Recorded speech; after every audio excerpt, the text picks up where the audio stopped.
নমস্কার বন্ধুরা, আমি রাখি আর তোমরা দেখছো রাখি তাতার লাইফস্টাইল। বন্ধুরা, আজ অনেক দিন পর তোমাদের সাথে আবার রান্নার ভিডিও শেয়ার করছি কিছু প্রবলেমের জন্য। আর কদিন আগে তোমরা তো জানোই যে প্রায় বেশ কিছুদিন আগে আমার শরীরটা ভালো ছিল না, আমি ভিডিও এডিটই করতে পারছিলাম না, সেই জন্য তোমাদের সাথে ভিডিও শেয়ার করা হয়নি। তো আজকে তোমাদের সাথে শেয়ার করব এঁচোড় চিংড়ি। তো চলো বন্ধুরা, আমি এঁচোড়টা কাটি। আর তোমরা তো প্রথমে দেখলেই যে এঁচোড়টা কিন্তু একদম ছোট্ট, প্রায় ওজন হয়তো 900 গ্রাম মতন হবে। আর এঁচোড়টা কিন্তু একদম কচি, খুব সুন্দর এঁচোড়টা। তো হাতে প্রথমে একটু সর্ষের তেল মেখে নিচ্ছি।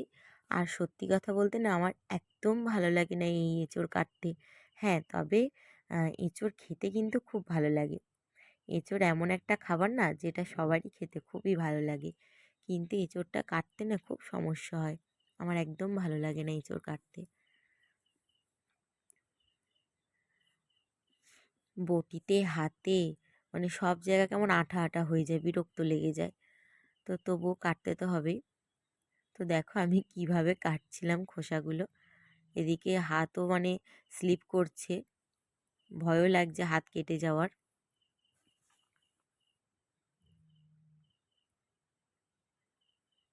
এইভাবে এঁচোড়ের ছালগুলো সব, মানে খোসাগুলো প্রথমে কেটে কেটে ফেলে দিই। চলো একটু মোটা মোটা করেই বাদ দেবো, যাতে সবুজ ভাবটা না থাকে।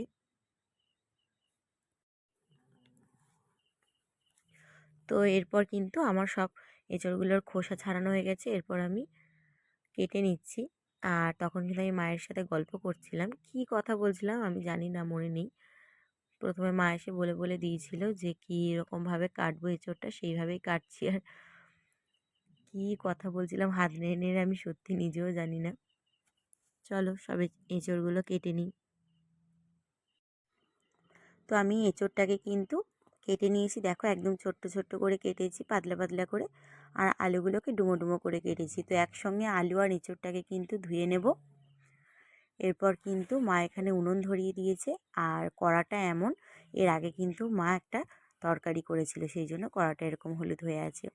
তো এরপর মা লবণ আর হলুদ দিয়ে এঁচোড় আর আলুটাকে কিন্তু ভাবিয়ে নেবে। এঁচোড় আর আলুটা কিন্তু মা ভাপ তুলে নিয়েছে।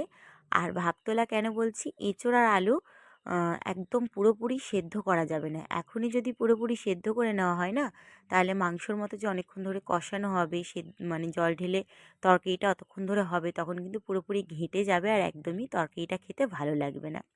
তো এখানে মা ছেঁকে নিয়েছে চুবড়িতে। তারপর চিংড়ি মাছে লবণ আর হলুদ মাখিয়ে কিন্তু চিংড়ি মাছটা লাল লাল করে ভেজে নিতে হবে।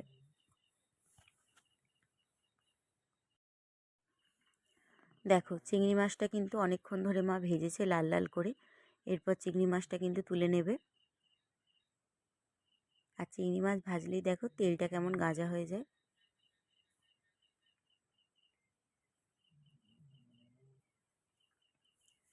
চিংড়ি মাছগুলো তো ভাজা হয়ে গেছে। এবার ওই তেলের মধ্যে আরও একটু সর্ষের তেল দিয়ে ফোড়নে 2-3টে তেজপাতা হালকা লাল লাল করে ভেজে নিয়ে পেঁয়াজ কুচি, টমেটো কুচি আর চেরা কাঁচা লঙ্কা 3টে একসঙ্গেই মা দিয়ে দিয়েছে।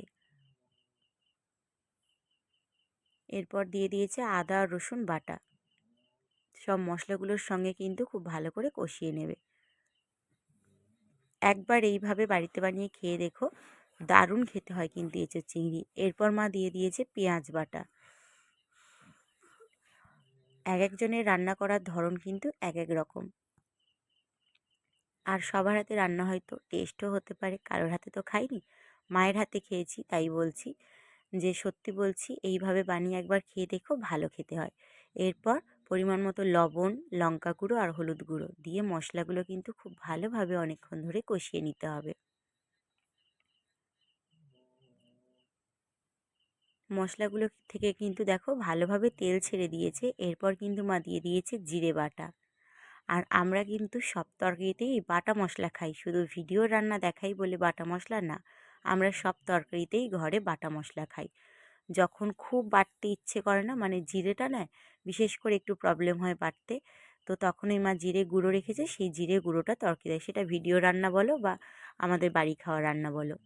এরপর কিন্তু মা দিয়ে দিয়েছে 1 চামচ চিনি। চিনিটা দেওয়ার পর একটু কষিয়ে নেওয়ার পর দেখো তরকারির কালারটা কি ভালো এসেছে না। এরপর যে মা চিংড়ি মাছগুলো ভেজে রেখেছিল সেগুলো কিন্তু দিয়ে দিয়েছে। চিংড়ি মাছগুলো দেওয়ার পর সেদ্ধ করে রাখা, মানে পুরোপুরি না, হালকা হাফ সেদ্ধ করে রাখা আলু আর এঁচোড়টাকেও দিয়ে দিয়েছে। এরপর কিন্তু অনেক খাটনির কাজ, কারণ এই এঁচোড় আর আলু আর চিংড়ি মাছ একসঙ্গে কিন্তু অনেকক্ষণ ধরে কষাতে হবে।